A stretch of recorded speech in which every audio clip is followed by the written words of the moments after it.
Sometimes you might want to enlarge the eyes of a subject. This is my friend Kelly. Eyes look fine, but let's just say she wanted these to be a little bit larger. Normally we would go to Filter, Liquify, and I'm going to zoom in here so we can see. Okay. And then what you would do is, say, use the bloat tool. I'm going to use the right bracket there to make it a lot larger. And you just click, but it really distorts the eyes, right? So instead of the Liquify tool, what we want to do is make a selection. So go ahead and open up kelly2.jpg if you want to follow along with this support file, or open up another photo. Click on the lasso tool, and we want to click and drag around the eyes here, and we don't want to click and drag right on the eye. Leave a little bit of room. Hold shift, so we'll add to that other selection, so we can select them both at once like so.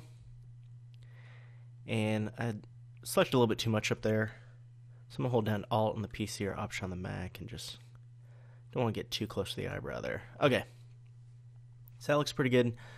And what we want to do is feather this edge, so go ahead and go to Select, Modify, Feather, and I'm going to do a 10 pixel feather radius for this example.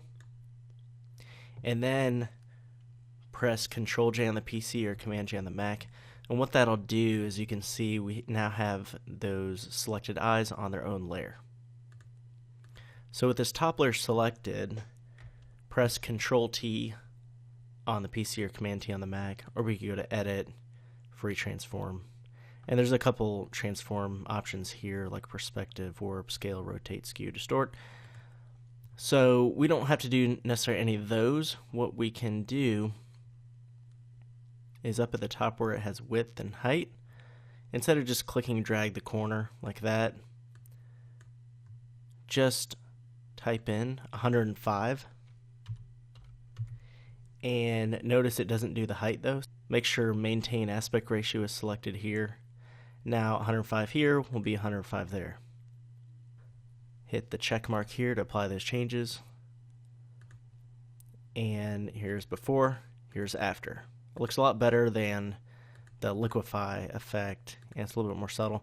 Now let's say you had an edge and you wanted to erase some of it. It went too far out. We could just add a mask on the bottom of the Layers panel and paint some black in with a nice soft edge brush, and it would just remove the edge a little bit there. In this example, we didn't necessarily have to mask out the edge. I'm just showing you how to do that in case you have some pixels that there's a real obvious edge to it. Maybe if the feather wasn't enough, and we can just paint black in, and it makes a lot more subtle effect. So that is enlarging eyes in Photoshop. Now I did adjust both eyes at once. You can also resize one eye at a time if that's easier. And instead of using the lasso tool, you can also try using the elliptical marquee tool and clicking and dragging like that. One reason we might want to use the Liquify tool even after we've done the transform effect is to just make part of the eye larger, for example the iris. So then you would go to Filter, Liquify, and then we need to zoom in a lot here, so I'll just, whoops, not that much, Control or Command minus. Alright, and then we just use the bloat tool, and instead of having a huge brush like I did with the first example, you just make it a little bit smaller, and then it'll make the iris a little bit larger. Alright, and then you hit OK. There's before, and there's after.